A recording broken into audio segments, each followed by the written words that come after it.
بسم اللہ الرحمن الرحیم اللہ اکبر اللہ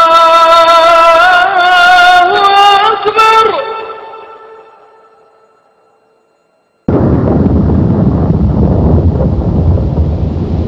بسم الله الرحمن الرحيم أرأيت الذي يكذب بالدين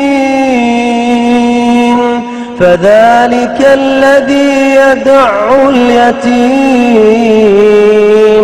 ولا يحض على طعام المسكين فويل للمصلين الذين هم عن صلاتهم ساهون الذين هم يراءون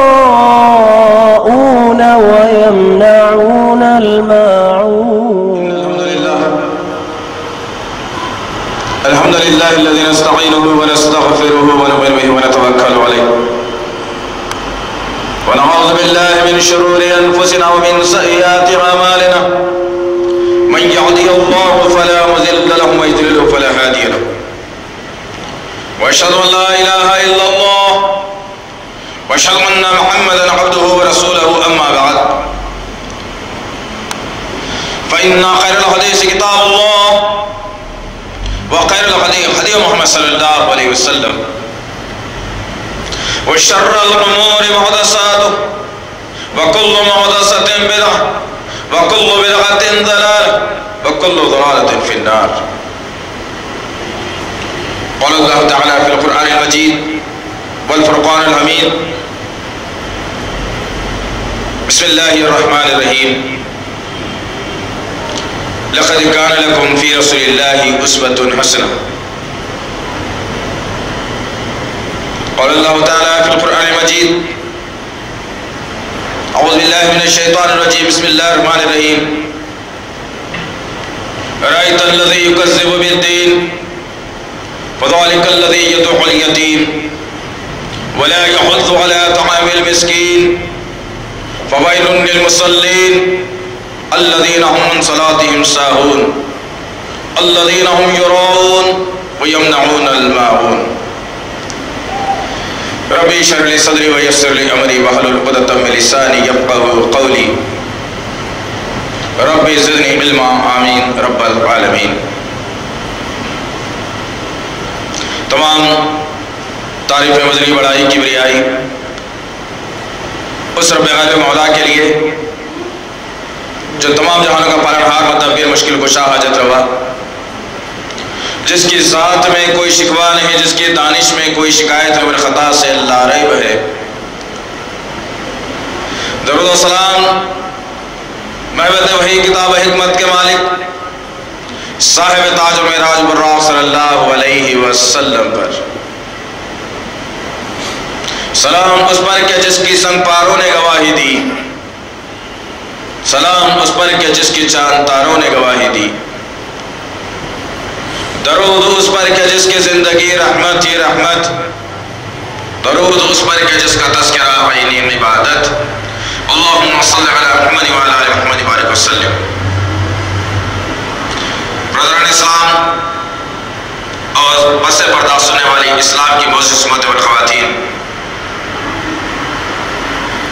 یہ اللہ کا پناہ فضل کرم احسان ہے کہ اللہ رب العزت نے اس پرفتن دور میں توحید جیسی عظیم نعمت سے سرفراز فرمایا. اور اللہ کا احسان عظیم یہ بھی ہے کہ اللہ تعالیٰ نے اپنی اتاری ہوئی کتاب قرآن حکیم قرآن مجید پر مکمل یقین کامل یقین کے ساتھ عمل پیرا ہونے کی توفیق عطا فرمائی. عزیزان محترم، انشاءاللہ العزیز آج کا جمعہ کا خطبہ جس کا عنوان ہم نے منتخب کیا ہے سورہ ماعون اور ہم، انشاءاللہ العزیز آج کے معاشرے کے لیے، آج کی اس پرفتن دور کے لیے قرآن مجید کی ہر صورت، ہر آیت، ہر لفظ، ہر واقعہ ایک نصیحت پیش کرتا ہے. لیکن افسوسناک بات یہ ہے کہ مسلمان وہ قوم جو ساری دنیا کے رہنما رہبر بنا کر بھیجی گئی تھی، وہ قوم آج عقائد کے دلدل میں، مشرکانہ عقائد کے دلدل میں، خاندانی رسم و رواج کے دلدل میں، خیالات کے دلدل میں اس طرح سے پھنس گئی کہ اب یہ قوم کسی دوسرے قوم کے لیے رہنمائی تو کیا خود کی رہبری کے بھی قابل نہیں رہ گئی۔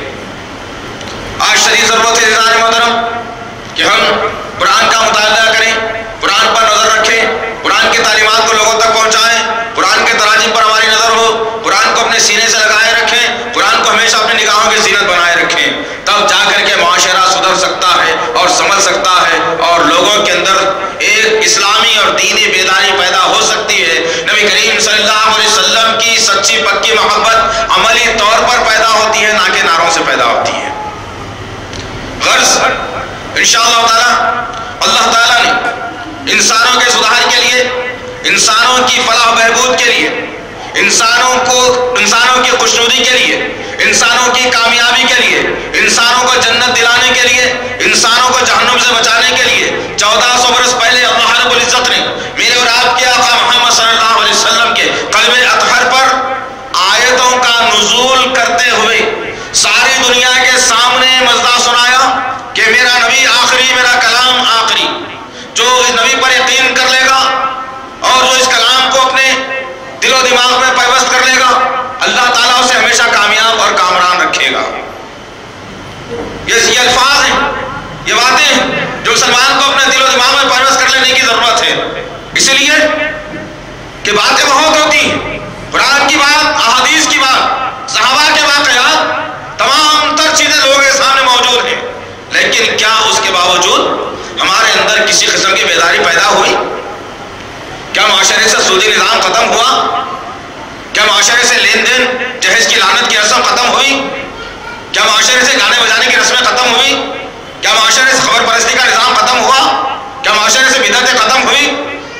ارے یاد رکھنا عزیزان محترم کہ عرب کا وہ معاشرہ تھا جو بگڑ کر اپنے آپے سے باہر ہو چلا تھا، ہر طرف ظلم و بربریت کا ننگا ناز تھا، انسان اللہ کے بنائے ہوئے حدوں کو پار کر چکا تھا، انسانوں کے دل، ذہن، سوچ اور فکر کے اندر سے فکر آخرت ختم ہو چلا تھا، اور انسان یہ سمجھتا تھا کہ میری اپنی جو زندگی اس وقت گزر رہی ہے یہی میری اپنی ہے، میں ساری دنیا پر حکمرانی کر لوں گا، اپنے پیسے کے ذریعے سے، اپنی طاقت کے ذریعے سے، اپنی شہرت کے ذریعے سے انسانوں کو اپنے قدموں پر جھکا لوں گا۔ یہ انسان کا وتیرہ اور فلسفہ بن چکا تھا۔ اللہ رب العزت نے ایسے ماحول میں ایک شخصیت محمد صلی اللہ علیہ وسلم کو آخری رسول بنا کر بھیجا، اور ساتھ ہی ساتھ قرآن حکیم کی آیتوں کا نزول ہونا شروع ہوا، اور اللہ تعالیٰ نے انسان کے سدھار کے لیے وقتاً فوقتاً جب کبھی انسان اچھے کام کرتا تو ان کی خوشنودی کے خاطر اللہ تعالیٰ آیتوں کا نزول کرتا اور سمجھا دیتا کہ تمہارا یہ عمل بڑا بہترین ہے، اس کے ذریعے سے ہم تمہیں جنت دینے والے ہیں۔ جہاں کہیں صحابہ کرام یا انسانوں سے لفظ ہوتی تو اللہ تعالیٰ غضب کی آیتوں کا نزول کرتا، جہنم کے واقعات کو پیش کرتا اور کہتا کہ پچھلی قوموں نے بھی ایسے ہی حالات کو دہرایا تھا، لہذا سدھر جاؤ انسانوں ورنہ تمہارا مقدر میں جہنم بنا دینے والا ہوں۔ اسی ماحول میں اللہ رب العزت نے بڑی جامع اور بہترین سورت قرآن مجید کی 114 سورتوں میں سے 107 نمبر کی سورت، جس میں 7 آیتیں اللہ رب العزت نے رکھی۔ پہلی آیت میں اللہ رب العزت نے چونکایا اور ڈرایا لوگوں کو، بتایا کہ کچھ صفات لوگوں میں پیدا ہو جائیں گے تو یاد رکھنا کہ تم ان کے روزوں کی گواہی مت دینا، ان کی نمازوں کی گواہی مت دینا، ان کی صدقہ و خیرات کی گواہی مت دینا۔ اگر یہ صفات ان کے اندر پیدا ہوتے ہیں تو یاد رکھنا کہ ان کے اندر سے، دلوں سے، ان کے دل و دماغ اور ان کے فہم سے فکر آخرت ختم ہو چکا ہے۔ چنانچہ اللہ تعالیٰ نے اللہ کے نبی صلی اللہ علیہ وسلم کے قلب اطہر پر سورہ آیت الذی کی پہلی آیت کا نزول کر کر سمجھاتا ہے اور ساری دنیا کو ایک سبق دینا چاہتا ہے کہ آیت الذی یکذب بالدین، کہ نبی کریم صلی اللہ علیہ وسلم کیا آپ نے اس شخص کو بھی دیکھا ہے جو فکر آخرت کو جھٹلاتا ہے، فکر آخرت کو بھول جاتا ہے؟ کون ہوگا وہ شخص؟ وَذَلِكَ الَّذِي يَدُعُّ الْيَتِيمَ، پہلی نشانی بتائی گئی جس کا یقین آخرت پر حقیقت نہیں ہوتا، جو یتیم کو دھکے دیتا ہے۔ کیا مراد ہے اس سے؟ آج کیا معاملہ ہے قوم کا؟ یہی کہ اس وقت عرب کے وہ لوگ جو اسلام کی سے پہلے جو روایات، جو دستور، جو طریقہ کار، جو اصول ضوابط ان کے اندر تھے، آج اسلام کو آئے ہوئے 1400 برس ہو گیا، لیکن مسلمانوں کے اندر پھر وہی عقائد آنا شروع ہو گئے۔ اللہ نے اشارہ کر کے بتایا، رب کا ایک دستور تھا کہ جب تک اس گھر کا صدر خاندان موجود ہوتا یا باپ موجود ہوتا، اس کی کمائی بھی کمائی ہوتی، تجارت ہوتی، گھر بار ہوتا، پیسہ ہوتا، جب وہ گھر کا صدر مر جاتا، وہ گھر کے بچے یتیم ہو جاتے، تو خاندان کا کوئی فرد آتا اور ان کی ساری جائیداد کو ہڑپ لیتا اور ان کو دھکے دے کر باہر نکال دیا کرتا تھا۔ اللہ تعالیٰ نے اسی زمن میں کہا، جو یتیم کو دھکے دیتا ہے فذلک الذی یدعو الیتیم، یتیم کے معاملے میں کیا کہا گیا؟ نبی کریم صلی اللہ علیہ وسلم جب کبھی کسی یتیم کو دیکھتے، آپ اسے قریب کر لیتے اور اس کے سر پر ہاتھ پھیلا دیتے۔ سامنے پوچھے یا رسول اللہ معاذ کیا ہے؟ یتیم کو بلاتے ہو اور بھی اس طرح سے ہاتھ پھیر کر بھیج دیتے ہو، تم کیا جانتے ہو؟ نبی کریم صلی اللہ علیہ وسلم نے کہا، یتیمی کسے ہو کہتے ہیں؟ مجھے معلوم ہے میرے پیدا ہونے سے پہلے میرا باپ گزر گیا تھا، میری عمر 6 برس کی تھی، شفیق ماں کا سایہ میرے سر سے اٹھ گیا تھا۔ ماں باپ کی محبت کیا ہوتی ہے کسی یتیم سے پوچھ لیا جائے۔ یاد رکھنا عزیزان محترم، آج معاشرے کا نظام کیا بتلا رہا ہے کہ یتیموں کے ساتھ یہ معاملہ ہو گیا کہ لوگوں کو مجبوراً یتیم خانے کے نام سے کچھ ادارے قائم کرنا پڑے آج کے دور میں، اور بغیر ماں باپ کے بچوں کے ساتھ یہ باپ جس کا نہ ہو، جو غربت اور پسماندگی کی زندگی گزار رہا ہو، اسے کسی کے رزق کے حوالے کر دیا جائے اور لے جا کر یتیم خانے میں داخلہ دلوا دیا جائے، چاہے وہ کسی بھی حالت میں کیوں نہ جیتا ہو۔ یہ لعنت ہے قوم کے اوپر جو اس قسم کی حرکات قوم کرتی ہے، جبکہ اللہ رب العزت نے سورۃ البقرہ کی آیت نمبر 3 کے اندر جو ایمان والے اور متقیوں کی صفات بتائی تھی، اس میں یہی ڈرایا تھا اور سمجھایا تھا کہ متقیوں کے اندر فکر آخرت ہوتا ہے، وبالآخرۃ هم یوقنون، جو آخرت پر یقین رکھتے ہیں، یہی لوگ کامیاب ہونے والے ہیں۔ اللہ تعالیٰ نے واضح کرتے ہوئے کہا، جن کے دلوں میں آخرت ہوتی ہے، ان کے صفات کچھ اور ہوتے ہیں، وہ اللہ سے ڈر کر زندگی گزارنے والے ہوتے ہیں، وہ نماز کی پابندی کرنے والے ہوتے ہیں، وہ قرآن کو پڑھنے والے ہوتے ہیں، وہ معاشرے میں ایک اچھے مسلمان ثابت ہوتے ہیں۔ اللہ تعالیٰ نے واضح کر دیا، اور اللہ تعالیٰ نے اس سورہ میں بھی یہی بتائی کہ تم اس شخص کو نہیں دیکھا جو روز آخرت کو چھٹلاتا ہے، جس کی پہلی صفت فذلک الذی یدعو الیتیم، جو یتیم کو دھکے دیتا ہے، ولا یعوذ ولا طعام المسکین، جو مسکینوں کو، غریبوں کو، محتاجوں کو باہر نکال دیتے ہیں، کھانے نہیں دیتے، ترسا دیتے ہیں انہیں۔ آج کیا معاملہ ہے ہمارا، غور کرو تو صحیح، کوئی فقیر اگر گھر پہ اگر آ جاتا ہے تو صاحب خانہ گھر میں موجود ہو، لیکن آواز آتی ہے کہ معاف کر لو۔ عجیب فلسفہ ہے، مسکینوں کے ساتھ بہتر سلوک کرنا، مسکینوں کے ساتھ اچھا برتاؤ کرنا نبی کریم صلی اللہ علیہ وسلم کی زندگی کا شیوا تھا۔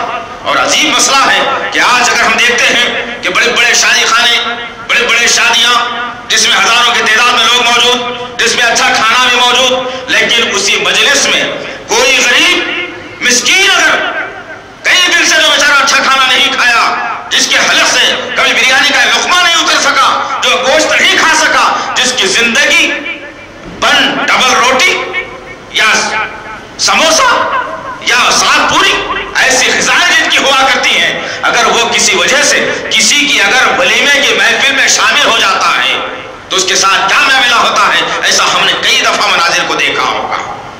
غریبوں پر کوئی پرسانی حال نہیں، جبکہ اللہ رب العزت نے کہا تمام کی تمام دنیا غربت محتاج ہے، فقیر ہے، اللہ ہی غنی ہے، لیکن ایک انسان اپنی چھوٹی کمائی کے اوپر بھروسہ کرتے ہوئے غریبوں کے ساتھ بڑا بے دردانہ سلوک کرتا ہے۔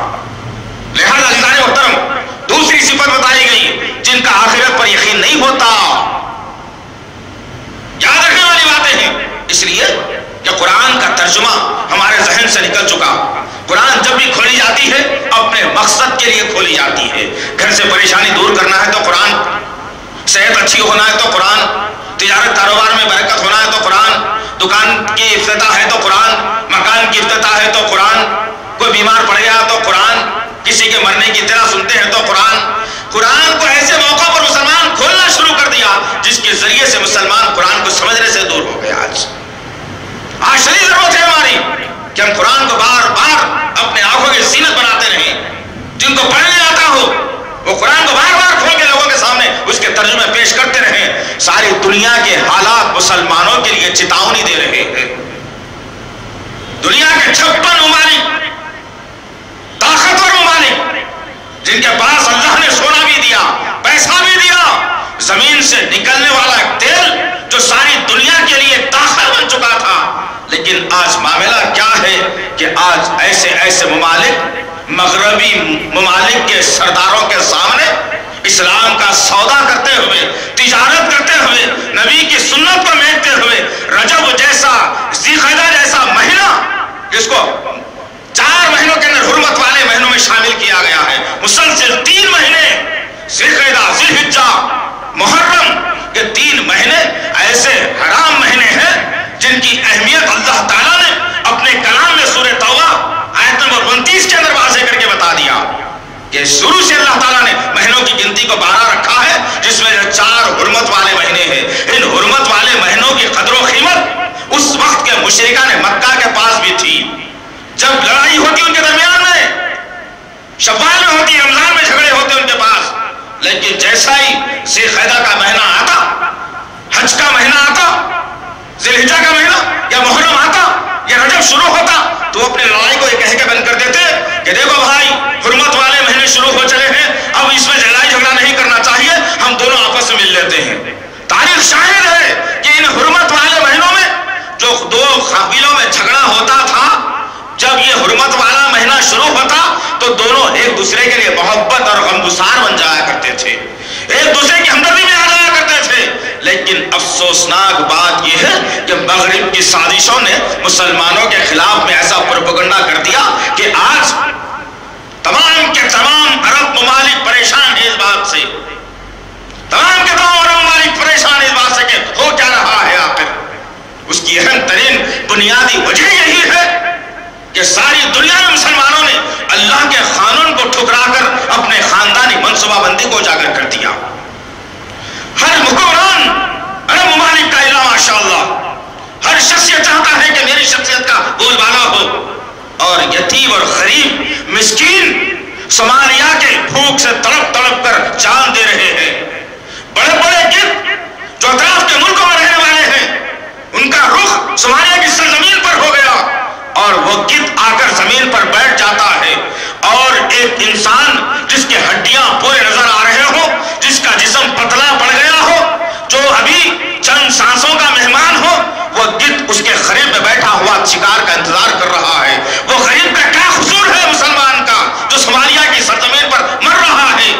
اس لیے اللہ تعالیٰ نے ایسے سرش کرنے والوں کو بھی پیدا کر دیا جو حرمت والے مہینوں میں بھی اللہ کے قانون کو بگاڑ کر ایک عجیب سا فلسفہ پیش کر دیا، جس کی نصیر آج کی تاریخ میں اخبار بتلاتا ہے آج کا کہ سب سے پہلا مرحلہ جو خطرناک عرب ممالک کے خلاف میں سازش کا شروع ہوا تھا، اس کا ایک سرا شروع ہوا کہ لیبیا کا صدر معمر قذافی کو قتل کر دیا گیا.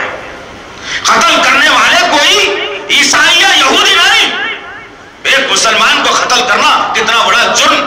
اللہ کے رسول صلی اللہ علیہ وسلم نے کہا، نبی نے کہا کہ کوئی مسلمان مذاق سے کوئی خطرناک چیز، لوہے والی چیز اپنے مسلمان کو اٹھا کر بھی نہ بتائے، اللہ سخت ناراض ہوتا ہے ایسے لوگوں سے.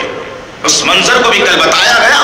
افسوس کی بات ہے عزیزان محترم، یہ اس لیے ہو رہا ہے، ایک طرف غم ہوتا ہے کہ مسلمان معاشرے میں اور مسلم ممالک کے اندر ایسا ہو رہا ہے، ایک طرف ایک بھی سوچ آتی ہے کہ ان لوگوں نے جس وقت اللہ نے انہیں حکمرانی دی تھی، غربا کا مدد نہیں کی، غربا و مساکین کا خیال نہیں رکھا، کسی اور دوسرے ملک کی مدد نہیں کی. ساری دنیا میں مسلمان پریشان حال ہے، اپنی دولت کے خزانے ان پر نہیں لٹائے، مجاہدین پریشان ہیں، ان کے لیے کبھی دعائیں خیر انہوں نے نہیں کی، جس کی بنیاد پر اللہ تعالیٰ نے انہیں بھی نیست و نابود کر رہا ہے. اللہ کبھی آخرت کے بھلانے والوں کو اور معاشرے کے اندر بگاڑ پیدا کرنے والوں کو برداشت نہیں کرتا. اللہ یہی کہہ رہا ہے آیتوں کے اندر کہ اس شخص کا ہرگز آخرت پر یقین اور ایمان نہیں جو یتیم کو دھکے دیتا ہے، جو مسکینوں کو کھانا نہیں کھلاتا. اللہ اکبر، بڑی زبردست بات بتائی گئی سارے محترم. ارایت الذی یکذب بالدین فذلک فذلک الذی یدعو الیتیم ولا یحض ولا طعام المسکین فویل للمصلین الذین هم عن صلاتهم ساہون.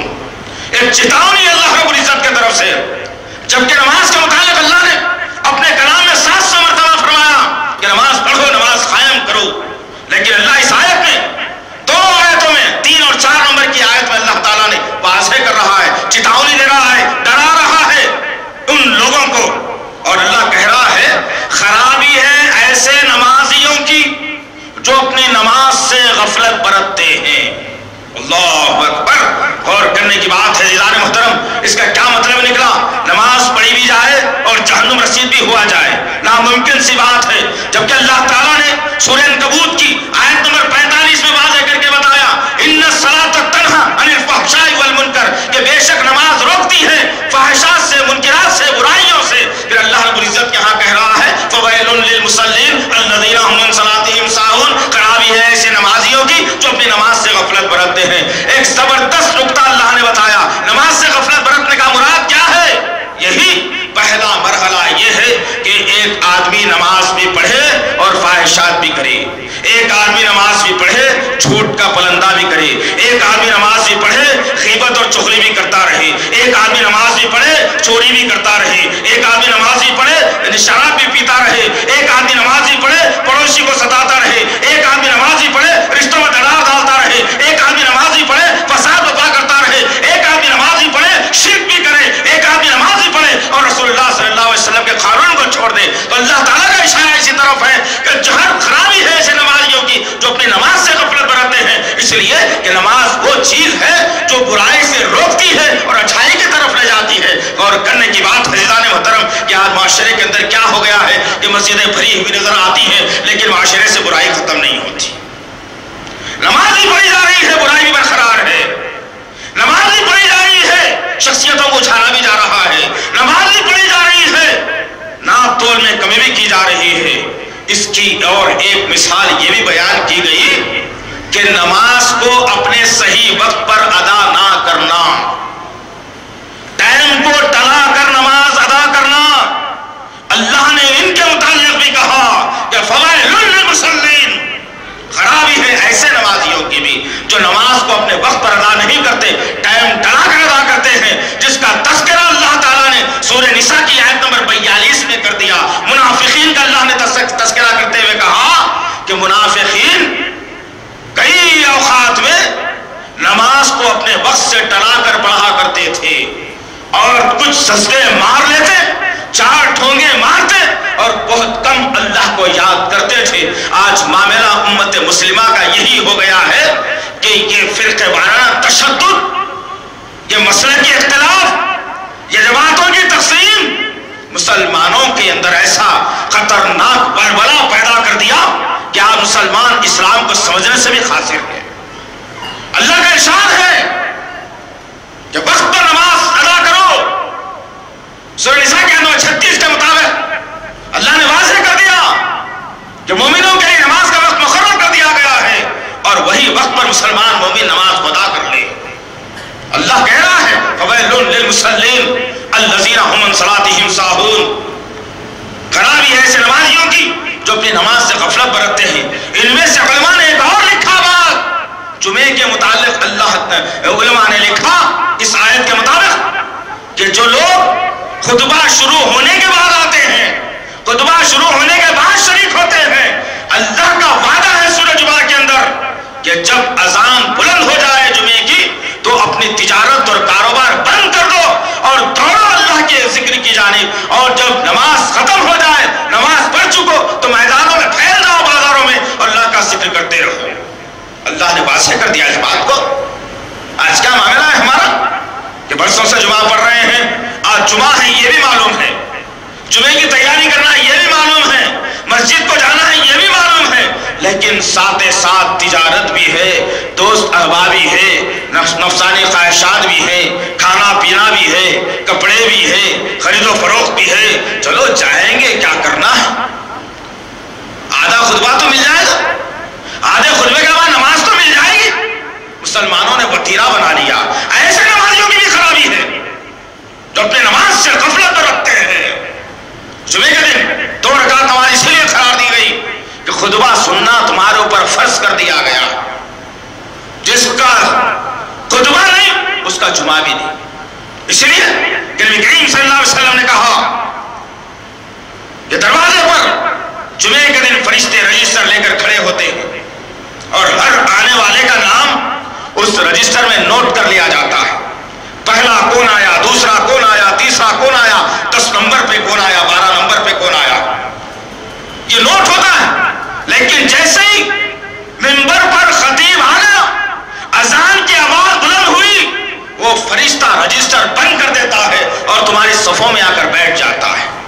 ذرا بھلا بتاؤ, فرشتہ تمہاری صفوں میں آ کر رجسٹر بند کر کے بیٹھ جائے اور تم خطبہ شروع ہونے کے بعد میں اطمینان سے متانت کے ساتھ مسجد میں آؤ اور نماز کے ختم تک مسجد بھر جائے, خطبہ جب شروع ہو تو 2 4 5 آدمی رہے اور ہم اطمینان کے ساتھ میں آئے اور گمان رکھیں کہ میں تو ہر جمعہ پڑھتا ہوں. بھائی کوئی جمعہ مس نہیں ہوتا میرا, کوئی نہ کوئی مسجد میں ضرور پڑھتا ہوں, لیکن جمعہ تو میرا ہوتا ہے. یہ خواب خرگوش والی بات.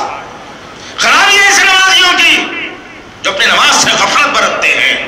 آج شدید ضرورت ہے ہماری کہ ہم تباہی اور محتاج, خلاش, بیماریوں کا شکار اس ہونے کی اہم ترین وجہ یہی ہے کہ ہمارے اندر سے جذبہ ختم ہو گیا, ہمارے اندر سے شوق ختم ہو گیا, ہمارے اندر سے خوف ختم ہو گیا.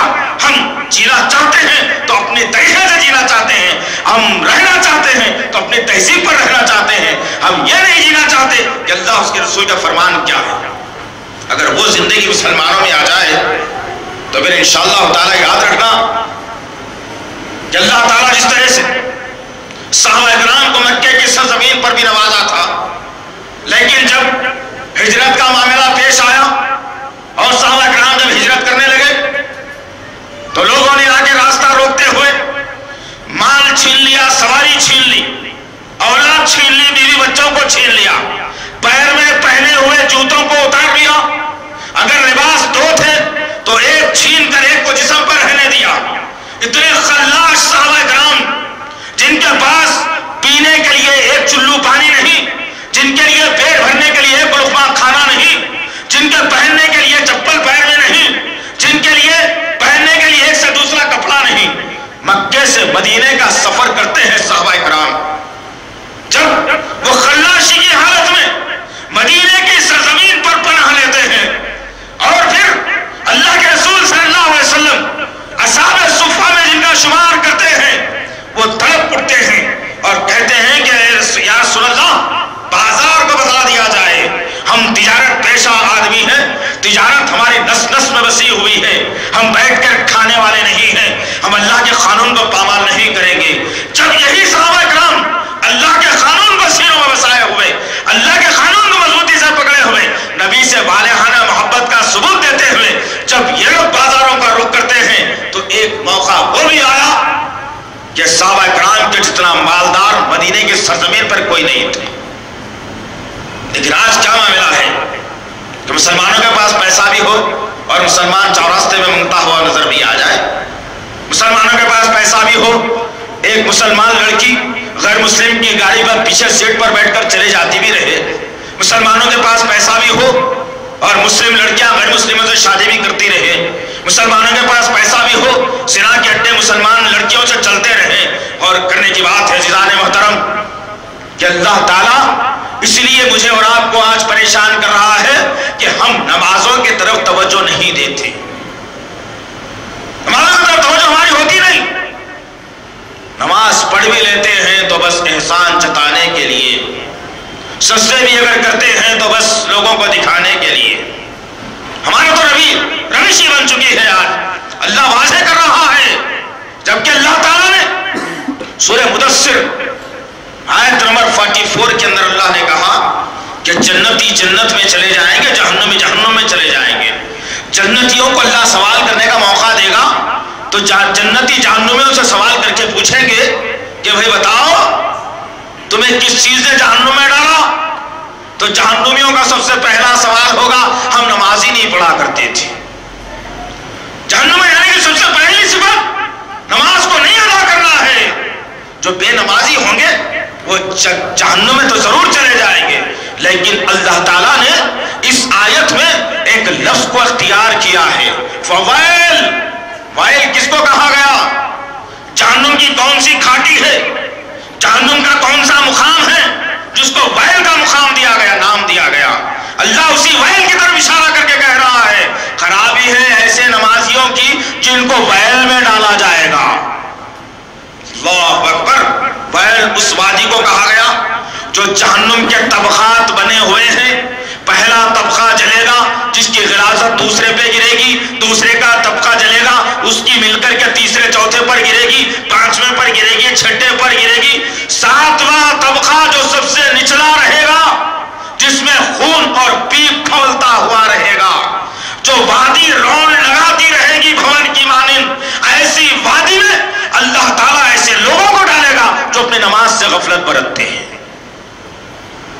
سدھر جانا چاہیے مجھے اور آپ کو، تڑپ جانا چاہیے ہم کو کہ اللہ تعالیٰ کیوں اسے ڈرا رہا ہے، آخر کیا سمجھا رہا ہے اللہ تعالیٰ؟ یہ دنیا کتنے سیکنڈ کی ہے، کتنے منٹ کی ہے، کتنے سال کی ہے، کوئی اس کی گارنٹی نہیں دے سکتا. لیکن جو مقام اللہ نشاندہی کرا رہا ہے اس کی 100% گارنٹی ہے. وہ کب ختم ہوگا اس کی کوئی گارنٹی نہیں. دنیا ختم ہونے کی گارنٹی ضرور ہے، دنیا ختم ہو جائے گی، اللہ نے اشارہ دے دیا ہے اس کا، لیکن وہ مقامات کبھی ختم نہیں ہوں گے، اس کا اشارہ اللہ نے کہیں پر بھی نہیں دیا. کیا معاملہ ہے عزیزان محترم؟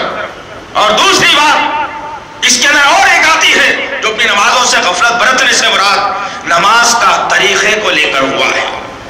جو آدمی نبی محترم صلی اللہ تعالیٰ علیہ وسلم کے بتائے ہوئے اصول اور ضوابط کے مطابق اگر رکوع، سجود، قیام، قاعدہ یا اگر نہیں کرتا، اپنے بنائے ہوئے جعلی علماء کے تحت اگر جینا چاہتا ہے، نبی کے طریقے کو چھوڑ کر نماز ادا کرتا ہے، ایسے نمازیوں کی بھی خرابی ہے. اسی لیے دیکھ لیجئے کہ آدمی 5 وقت نماز پڑھ رہا ہے، اللہ سے دعا کر رہا ہے، گڑ گڑا رہا ہے، بیماری دور ہو جائے، لیکن کبھی سینے پر ہاتھ نہیں بنوں گا بابا. قرض دور ہو جائے، بچیوں کے رشتے لگ جائے، لیکن رفیدن نہیں کروں گا اللہ. ارے تیری ایسی نماز کس کام کی ہے؟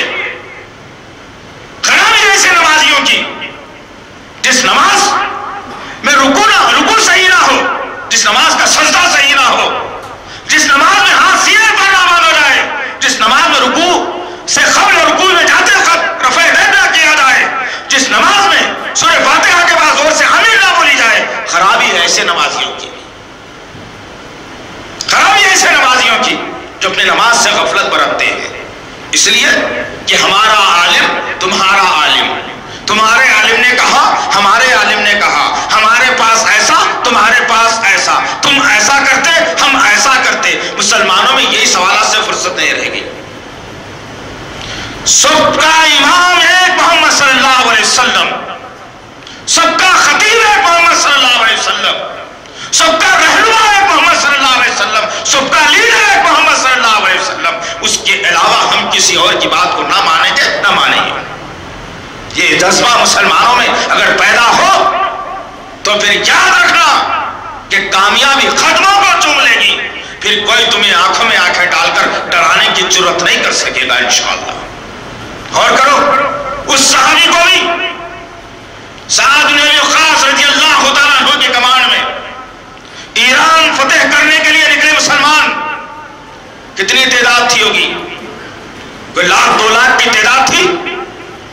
کوئی 1,00,000 2,00,000 مجاہدین لڑنے والے؟ ہرگز نہیں، بلکہ مختصر تعداد جن کی تعداد کے بارے میں آیا ہے کل 1,500 یا 2,000 کا مجموعہ تھا. حضرت سعد بن ابی وقاص رضی اللہ تعالیٰ عنہ کی کمان میں ایران فتح کرنے نکلتے ہیں. راستے میں دریا آ گیا، صحابہ کرام رک گئے. سعد بن ابی وقاص رضی اللہ تعالیٰ عنہ پریشان ہیں، کیا کیا جائے؟ دریا راستے میں ہے، ملک ادھر ہے. صحابہ کرام نے یہ نہیں سوچا کہ ارے چلو بھائی دریا آ گیا، ایک بہانہ تعویل نکال لیں گے. جا کے عمر بن خطاب سے بول دیں کہ جا رہے تھے، راستے میں بڑا تالاب آ گیا، نالا آ گیا یا سمندر آ گیا، بھائی اب آگے جا نہیں سکتے تھے، گھوڑے تیرتے نہیں تھے، واپس آ گئے ہم لوگ. ان کے پاس تعویل کا کوئی مقام نہیں تھا. وہ تعویل نکالنا جانتے بھی نہیں تھے جیسا میں اور آپ آج نکالتے ہیں. ان کے پاس صرف یہی تھا کہ رب راضی کیسے ہو جائے ہمارا. صحابی ابی وقاص رضی اللہ تعالیٰ عنہ نے کہا اے لوگوں آگے ملک ہے جہاں آگ کی پرستش ہوتی ہے, جہاں مجوسی رہتے ہیں, جہاں اللہ کی شان میں گستاخی ہوتی ہے, جہاں رسول کے دشمن ہیں. ہم ان کا تعاقب کرنا چاہیے. جب تک ایران فتح نہ ہو جائے ہم اپنے گھر کو واپس نہیں جائیں گے. جیسے ہی معاملہ ہوا صحابہ کرام نے نعروں کی گونج لگائی اور سارے کے سارے صحابہ کرام دریا میں گھوڑوں کو ڈال دیا. اسی ضمن میں علامہ اقبال نے کہا تھا دشت تو دشت کیا دریا بھی نہ چھوڑے ہم نے, بحر ظلمات میں دوڑا دیے گھوڑے ہم نے. ڈال دیا. ایران کی سرزمین پر پہنچ گئے. ایران کا سب سے بڑا پہلوان جس کا نام رستم تاریخ شاہد ہے, زمین پر چلتا تو تھپ تھپ کی آواز آیا کرتی تھی. اتنا طاقتور آدمی جو پکڑ کر ہاتھیوں کے منہ موڑ دیا کرتا تھا, اتنی طاقت اللہ نے اسے دی تھی. جب جنگ شروع ہوئی, ہار ہونا شروع ہوئی ایرانی سپاہیوں کی, مسلمانوں کا غلبہ ہو رہا ہے, اتنے ماحول کے اندر رستم کو چھوڑا گیا. ایک طاقتور آدمی, بھاری بھرکم, چوڑی چھاتی, لمبا قد والا طاقتور آدمی آ کر تمام انسانوں کے سامنے کھڑا ہو گیا. ایک آدمی حضرت وحشی رضی اللہ تعالیٰ عنہ, جن کے پسلیاں نظر آتی تھی, جن کے ڈنڈ باریک باریک تھے, جن کی گردن بالکل پتلی تھی, اور جو جب لڑتے تو اپنے تہبند کو, اپنی خمیز کو اٹھا کر پھینک دیتے اور تہبند بن لیا کرتے تھے. ایک معصوم سا آدمی, کمزور, نحیف, جس کے جسم کے ہڈیاں نظر آ رہے ہیں, اپنے ہاتھ میں تلوار کو لیا ہوا ہے اور کہہ رہا ہے اے سعد ابی وقاص اجازت دیجئے اس پہلوان کو میں ڈھیر کر دوں گا. ارے سوچو یار, تم کتنوں سے ڈرتے ہو. ایک داڑھی اگر رکھنا ہو تو بیوی سے ڈرتے ہو, داڑھی رکھنا ہے تو سانپ سے ڈرتے ہو, داڑھی رکھنا ہو تو سسرال سے ڈرتے ہو, داڑھی رکھنا ہو تو ماں باپ سے ڈرتے ہو, داڑھی رکھنا ہو تو بیٹوں سے ڈرتے ہو, داڑھی رکھنا ہو تو خاندان سے ڈرتے ہو. ارے تم ایک سنت کو اپنے چہرے پر اجاگر نہیں کر سکتے.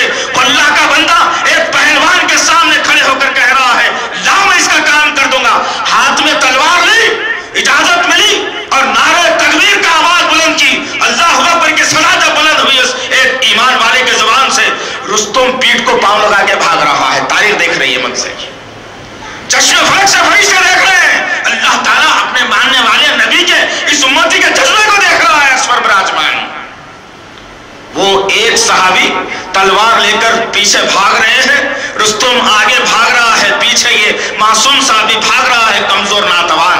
رستم کو ٹھوکر لگی, رستم زمین پر گرا. یہ ایمان والا سینے پر کھڑا ہوا اور تلوار لے کر کہتا ہے اللہ کے دشمن, اللہ نے تیری موت میرے ہاتھ میں لکھی ہے, اور سیدھا سیدھا گلے پر جو ہے تلوار کو چلا دیتے ہیں. ان کے پاس ڈر صرف اللہ کا تھا, کسی اور سے ڈرنے والے نہیں تھے, اس لیے کہ ان کے پاس نمازوں کی پابندی تھی. جنگ ہو رہی ہے, نبی حکم دے رہے ہیں چلو آدھے لوگ آؤ نماز پڑھو, آدھے لوگ جنگ لڑتے رہیں گے. جو نماز پڑھیں گے وہ جا کر کے جنگ لڑیں گے, جو جنگ میں ہے وہ آ کر کے نماز پڑھیں گے.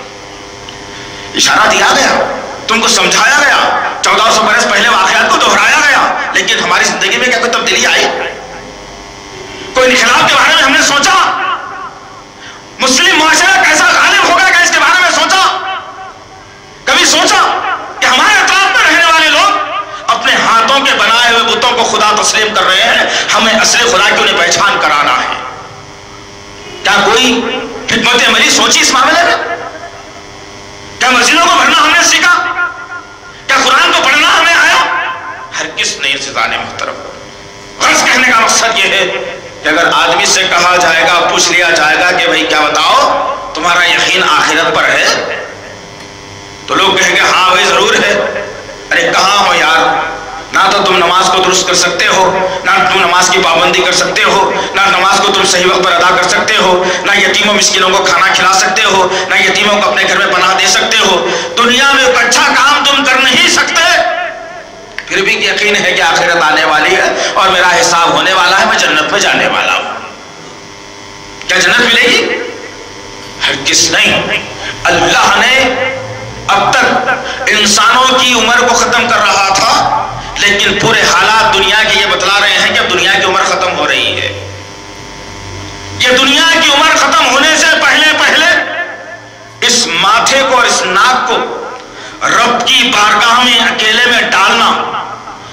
پیشانی کو رگڑنا، ناک سے زمین کو صاف کرنا، اور جتنی غلطیاں ہم سے ہو رہی ہیں یا ہو گئی ہیں اپنے رب کے سامنے آنسوؤں کو بہانا اور معافی مانگنا، تو شاید اللہ تعالیٰ حساب کتاب میں کچھ کمی کرتے ہوئے مجھے اور آپ کو جنت کا راستہ بتائے گا. ورنہ یہ تکبرانہ زندگی ہماری جو گزر رہی ہے، تکبر ہے انسان کو، صحت کا تکبر، مال کا تکبر، مکان کا تکبر، گاڑی کا تکبر، شہرت کا تکبر، اپنی طاقت کا تکبر، جس کی بنیاد پر یہی تکبر لے کر انسان دنیا میں جی رہا ہے. اور اسی وجہ سے اس میں ایک کوتاہی پیدا ہوئی کہ اللہ کے قانون کو یہ چھوڑنا شروع کر دیا. دنیا میں جتنے بھی لوگ جو باغی ہوئے ہیں اللہ کے، ان کے سینوں میں اللہ نے تکبر بھر دیا تھا. ان چیز کے اندر تکبرانہ مزاج تھا. وہ تکبرانہ مزاج کی وجہ سے کبھی نمرود کی شکل میں آیا، کبھی شداد کی شکل میں آیا، کبھی فرعون کی شکل میں آیا، کبھی ابو جہل کی شکل میں آیا، کبھی عتبہ ربیعہ کی شکل میں آیا، کبھی ولید بن مغیرہ کی شکل میں آیا. اور آج کی تاریخ میں ہم پورے آ گئے، ہم تمام شامل ہو گئے اس کے اندر. برائے نام مسلمان ہیں ہم. اللہ کے قانون کو لے کر چلنا، اللہ کی کتاب کو پڑھنا، معاشرے میں برائی ختم کرنا، اچھائی کو قائم کرنا. اگر تم یہ کرتے ہو تو پھر تمہارا شمار اور ہمارا شمار بھی کہیں اور ہوگا. ورنہ اگر یہ زندگی گزرتی ہے کہ جمعے کو جمعہ مسجدوں کو بھر دیا جائے اور عام دنوں میں مسجدیں خالی دامن ہونے کا شکوہ کرتی رہے، مؤذن روز حی علی الصلاۃ حی علی الفلاح کی آواز نکالتا رہے، ہمیں اس سے کا تجارت عظیم ہے، ہمیں اس سے کا پیسہ مضبوط رکھنا چاہیے، کل مصیبت میں کام آتا بھائی. نعوذ باللہ من ذالک، یاذ باللہ. درس کہنے کا مقصد یہ عزیزان محترم، گھر میں جائیے، اطمینان سے فارغ ہو جائیے، اپنی پیٹوں کو زمین پر مت لگائیے. تجارت اگر کاروبار ہے تو اس کو کچھ دیر کے لیے روکیے، اللہ کے قانون کو مقدم رکھیے. وہ گھر میں جو ترجمے کی قرآن رکھی ہوئی ہے، جس کو برسوں تک ہم نکالتے نہیں، جس کو پڑھتے بھی ہیں تو اپنے مفاد کے خاطر، لیکن آج جا کر کے گھر میں سورہ ماعون نکالیے. سورہ ماعون نکال کر 10-20 مرتبہ سورہ کو پڑھیے، بار بار دہراتے جائیے. کہیں اللہ تعالیٰ ہمارا شمار آخرت کے انکاریوں میں تو نہیں کر رہا ہے، کہیں ہمارا شمار آخرت کے انکاریوں میں تو نہیں ہو رہا ہے. یہ جذبے کے ساتھ پڑھیے، پتا چلے کہ ہماری زندگی میں کتنی غلطیاں ہیں جو ہم روز کر رہے ہیں، پھر بھی جنت میں جانے کا ہمیں شوق ہے. لہٰذا عزیزان محترم، آج کا خطبہ ہم نے اسی ضمن میں منتخب کیا کہ معاشرے اور وقت اور حالات ملک سے لے کر پورے دنیا کے یہ بتلا رہے ہیں کہ اگر مسلمان نہیں سدھرے گا، مسلمان اگر پابند نہیں ہوگا، مسلمان اگر یکجہتی کا مظاہرہ نہیں کرے گا، مسلمان اگر اتفاق کا مظاہرہ نہیں کرے گا، مسلمانوں میں جذبہ خیر سگالی پیدا نہیں ہوگا، تو پھر یاد رکھنا ہمارا اور تمہارا شمار فٹ بال بنا دیا گیا. وہ گول سے کوئی مارا گول کیپر تو یہ گول میں آ گیا، اس گول سے کوئی لات مارا تو ادھر جا کر کے گر گیا. ارے ہم تو امپائر تھے، امپائر کوچ تھے ہم اس دنیا کے، اس دنیا کے امپائر بنا کر بھیجا گیا تھا تمہیں. تم کھلاڑی بھی نہیں رہے، اب تمہاری مثال تو زمین پر لوٹنے والے کی بنا دی گئی. اس سے زیادہ بے شرمی اور کیا ہو سکتی ہوگی.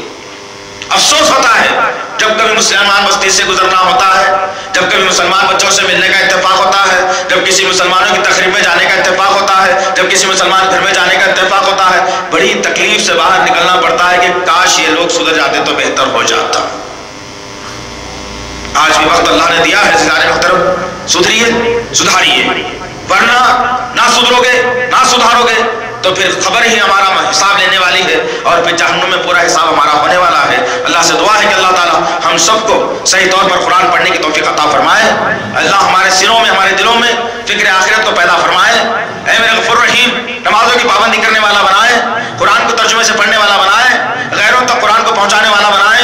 اے اللہ جو کچھ بھی نا اتفاق ہے ہمارے درمیان میں اسے ختم فرمائے، مسجدوں کو بھرنے والا بنائے، بازاروں کو خالی کرنے والا بنائے. اے میرے غفور رحیم، غیبتوں سے زبانوں کو روک لے، چغلی سے زبانوں کو روک لے. جب بھی زبان سے گفتگو نکلے اچھے گفتگو کو ہمارے